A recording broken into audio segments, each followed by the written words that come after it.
Assalamualaikum warahmatullahi wabarakatuh.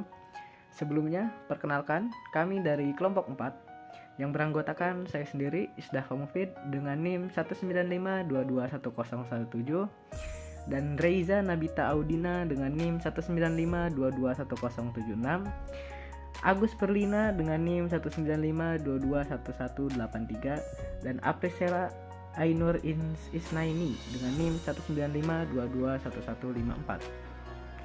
Kami akan menjelaskan tentang penipuan komputer. Untuk materi yang pertama akan dijelaskan oleh teman saya. Ancaman sistem informasi. Ancaman SIA ini terdiri dari 4 ancaman. Yang pertama yaitu bencana alam dan politik, seperti contohnya adalah kebakaran, banjir, topan, tornado, perang, atau bahkan serangan teroris, sehingga dapat menghancurkan sistem informasi dan menyebabkan kegagalan bagi suatu perusahaan. Yang kedua yaitu kesalahan perangkat lunak, benturan sistem operasi, kegagalan perangkat keras, pemadaman listrik dan fluktuasi, dan kesalahan transmisi data yang tidak dapat terdeteksi. Yang ketiga ancamannya yaitu tindakan yang tidak disengaja, merupakan tindakan karena kecerobohan manusia, kegagalan untuk mengikuti prosedur yang telah ditetapkan, dan personal yang kurang dilatih dan diawasi dengan baik. Ancaman yang terakhir yaitu tindakan yang disengaja, merupakan tindakan yang disengaja di mana tujuannya adalah memang untuk menghancurkan sistem atau beberapa komponennya, itu seperti kejahatan komputer, penipuan, atau sabotase. Baik, selanjutnya saya akan menjelaskan tentang penipuan.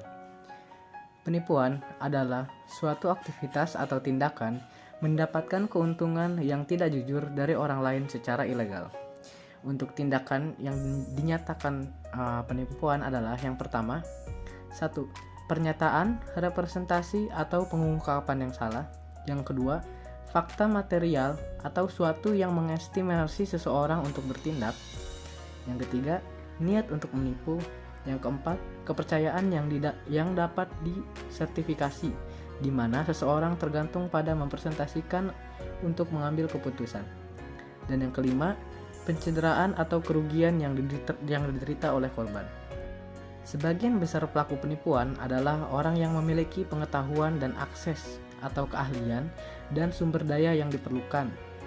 Semisal seseorang yang mempunyai strata atau jabatan yang relatif tinggi di dalam perusahaannya. Oleh karena itu, karyawan yang memahami sistem perubahan dan kelemahannya, mereka cenderung lebih baik melakukan dan menyembunyikan penipuannya. Pelaku penipuan tersebut juga seringkali dianggap sebagai kriminal kerah putih. Selain penipuan atau fraud dan kriminal kerah putih, ada beberapa jenis penipuan yang berbeda secara singkat, yaitu korupsi dan penipuan investasi. Korupsi adalah perilaku tidak jujur oleh mereka yang memiliki kekuasaan dan seringkali melibatkan hal yang tidak terlegitimasi, tidak bermoral ataupun tidak compatible dengan standar etis. Dan yang kedua ada penipuan investasi, adalah mempresentasikan atau meninggalkan fakta untuk mempromosikan investasi yang menjanjikan dengan laba yang fantastik dengan sedikit bahkan tidak ada resikonya sama sekali. Untuk materi selanjutnya akan dijelaskan oleh teman saya. Untuk selanjutnya, siapa yang melakukan penipuan dan mengapa? Yang pertama, penipuan biasanya dilakukan oleh manajemen.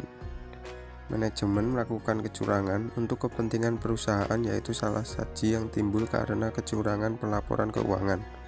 Gejalanya seperti ketidakcocokan manajemen puncak, moral dan motivasi karyawan rendah, departemen akuntansi kekurangan staf, tingkat komplain yang tinggi terhadap organisasi dari pihak konsumen, kekurangan staf secara tidak teratur, dan penjualan atau laba yang menurun. Yang kedua, kecurangan atau penipuan dapat dilakukan oleh pegawai atau karyawan. Kecurangan ini dilakukan bertujuan untuk keuntungan individu. Gejala yang dapat timbul yaitu pertama, pembetulan ayat jurnal penyesuaian tanpa otorisasi manajemen laba, tanpa perincian atau penjelasan pendukung, pencatatan yang salah, dan penghilangan dokumen pendukung pembayaran. Selain itu, terdapat segitiga penipuan yang berisi tentang tekanan, kesempatan, dan rasionalisasi. Yang pertama, tekanan. Dorongan atau motivasi seseorang untuk melakukan penipuan. Ada beberapa tekanan yang dapat menyebabkan seseorang melakukan penipuan yang dapat dilakukan oleh karyawan. Yang pertama, faktor keuangan, faktor emosional, dan faktor gaya hidup. Sedangkan tekanan yang dapat menyebabkan penipuan pada laporan keuangan yaitu karakteristik manajemen, kondisi industri, dan keuangan di suatu perusahaan itu sendiri. Hal yang terdapat dalam segitiga penipuan yang selanjutnya yaitu kesempatan, di mana kondisi atau situasi yang memungkinkan seseorang atau organisasi untuk melakukan dan menyembunyikan tindakan yang tidak jujur lalu mengubahnya menjadi keuntungan individu. Kesempatan yang memungkinkan penipuan dilakukan oleh karyawan dan laporan keuangan yaitu faktor pengendalian internal dan faktor-faktor lain. Yang terakhir, rasionalisasi merupakan alasan yang digunakan bagi para pelaku penipuan untuk membenarkan perilaku ilegal mereka. Yang selanjutnya yaitu penipuan komputer. Penipuan komputer adalah setiap penipuan yang mensyaratkan teknologi komputer untuk melakukan penipuan. Yang pertama, meningkatnya penipuan komputer. Sistem komputer secara khusus rentan terhadap alasan-alasan sebagai berikut, yaitu orang yang masuk dalam database perusahaan dapat mencuri, menghancurkan. Yang kedua, penipuan komputer dapat lebih sulit dideteksi dibandingkan jenis penipuan lain. Yang kedua, klasifikasi penipuan komputer. Yang ketiga, input penipuan. Cara yang paling sederhana dan paling umum dalam melakukan penipuan komputer adalah mengganti atau memasukkan input komputer. Hal ini membutuhkan keterampilan pelaku hanya memahami bagaimana sistem beroperasi sehingga mereka dapat menutupi jejaknya. Contohnya yaitu seorang pria membuka rekening di New York dan memiliki cetakan slip setoran bank kosong yang sama dengan yang tersedia di lobi bank, kecuali nomor rekeningnya berbeda. Yang keempat, penipuan prosesor. Penipuan ini termasuk penggunaan sistem yang tidak sah, termasuk pencurian waktu dan layanan komputer. Yang kelima, penipuan instruksi komputer. Penipuan ini termasuk merusak komputer atau perangkat lunak perusahaan, menyalin perangkat lunak secara ilegal, menggunakan perangkat lunak dengan cara yang tidak sah, dan mengembangkan perangkat lunak untuk aktivitas yang tidak sah. Yang keenam, penipuan data. Secara ilegal dengan menggunakan, menyalin, mencari, atau